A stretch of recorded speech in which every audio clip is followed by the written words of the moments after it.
Hello viewers, welcome to Eva food court. இன்றைக்கி வீடியோவில் என்ன பார்க்க போகிறோன்னா, ஹைதராபாத் எக் கிரேவி எப்படி செய்கிறதுன்னு தான் இந்த வீடியோவில் பார்க்க போகிறோம். வீடியோவை அப் டு எண்டு வரைக்கும் ஸ்கிப் பண்ணாமல் பாருங்கள். வீடியோவுக்கு கீழே இருக்கிற தம்ஸ் அப்பில் ஒரு லைக் கொடுத்துருங்க. மறக்காமல் நம்ம சேனலுக்கு சப்ஸ்கிரைப் பண்ணிக்கோங்க. கூடவே ஆல் பெல் ஐக்கானையும் கிளிக் பண்ணிக்கோங்க. கண்டிப்பாக உங்களுடைய கமெண்ட்ஸ்களையும் சென்ட் பண்ணுங்கள். வாங்க இந்த ஹைதராபாத் எக் கிரேவி எப்படி செய்கிறதுன்னு விரிவாக இந்த வீடியோவில் பார்க்கலாம். 5 முட்டை எடுத்துக்கலாம். ஒரு பாத்திரத்தில் தண்ணி வச்சு அதை மூழ்கிற அளவுக்கு தண்ணி ஊற்றிட்டு கொஞ்சம் உப்பும் 1 ஸ்பூன் வினிகரையும் சேர்த்து ஒரு 10 நிமிஷம் நல்லா குக் பண்ணி பாயில் பண்ணி எடுத்துக்கலாம். இந்த கிரேவி நல்ல ஒரு ரிச்சான மைல்டான டேஸ்ட் கிடைக்கும். தக்காளி பழமும் மிளகாத்தூளும் சேர்க்கக்கூடாது. இதோட ஸ்ட்ரக்சரும் கலரும் மாறி போயிடும். மிக்ஸி ஜார் எடுத்து கொஞ்சமாக தேங்காய் துண்டுங்களை பொடியாக நறுக்கி சேர்த்துடலாம். சேர்த்துட்டு 4 முந்திரி பருப்பையும் இது கூட சேர்த்துடலாம். 1/4 கிலோ பெரிய வெங்காயத்தை பெரிய துண்டுங்களாக நறுக்கி அதையும் இது கூட சேர்த்துடலாம். பச்சை மிளகாய் ஒரு 4 மிளகாய் நறுக்கி சேர்த்துடலாம். ரொம்ப காரம் வேணும்னா ஒரு 10 மிளகாய் கூட நீங்கள் சேர்த்துக்கலாம். ஒரு கைப்பிடி நிறைய புதினா இலையும் இது கூட சேர்த்துடலாம். ஒரு கைப்பிடி நிறைய மல்லித்தலையும் இது கூட சேர்த்துடலாம்.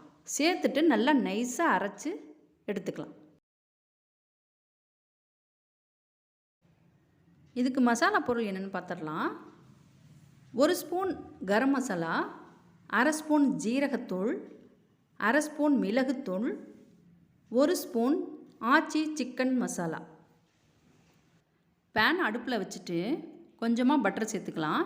அது கூட ஒரு 3 ஸ்பூன் ரீஃபண்ட் ஆயில் சேர்த்துக்கலாம். ஆயில் சேர்க்காம முழுவதுமே பட்டராக இருக்கணும்னா 100 கிராம் பட்டரை எடுத்துக்கலாம். பட்டர் நல்லா உருகுனதும் அரைச்சி வச்சுருக்க அந்த புதினா மல்லித்தலை கலவையை இது கூட சேர்த்துட்டு நல்லா பச்சை வாசனை போக ஒரு 5 நிமிஷம் கிளறி விடலாம். இது தேவையான உப்பை இது கூட கலந்துடலாம். கலந்துட்டு எடுத்து வச்சுருக்க மசாலா தூளையும் கொட்டிட்டு அதுவும் நல்லா பச்சை வாசனை போக கிளறி ஒரு பக்கமாக எடுத்து வச்சிடலாம். ஸ்கில்லட்டில் ஆயிலோ பட்டரோ எது விருப்பமோ அதை விட்டுட்டு ஃபஸ்ட்டு பாயில் பண்ணி வச்சுருக்க முட்டையை இப்படி நல்லா ஃப்ரை பண்ணி தனியாக எடுத்து கட் பண்ணி எடுத்து வச்சுக்கலாம்.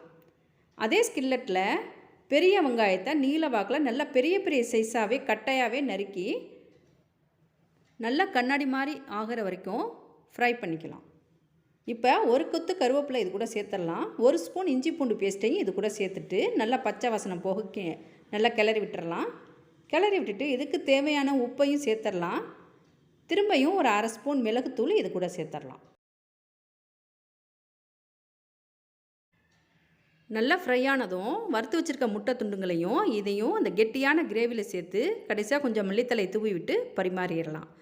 இல்லை தோசை சப்பாத்தி கிரேவி எடுத்துக்கலான்னா வதக்கி வச்சுருக்க வெங்காயத்தையும் முட்டையும் இது கூட சேர்த்துட்டு அது கூட தண்ணி கலந்துட்டு ஒரு 1/2 ஸ்பூன் விneகரை விட்டுட்டு ஒரு 1/2 ஸ்பூன் மிளகுத்தூளையும் விட்டுட்டு உப்பு பார்த்துட்டு கடைசியாக மல்லித்தலையை தூவி பரிமாறிடலாம்.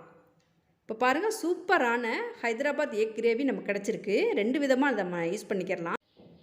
ஓகே வீவர்ஸ், உங்களுடைய கமெண்ட்டையும் லைக்கும் கண்டிப்பாக எனக்கு சென்ட் பண்ணுங்கள். இந்த வீடியோவை உங்களோட ஃபேமிலி ஃப்ரெண்ட்ஸுக்கு ஷேர் பண்ணி வைங்க. மறக்காமல் நம்ம சேனலுக்கு சப்ஸ்கிரைப் பண்ணிக்கோங்க. கூடவே ஆல் பெல் ஐக்கானையும் கிளிக் பண்ணிக்கோங்க. தேங்க்யூ வீவர்ஸ், தேங்க்யூ ஃபார் வாட்சிங்.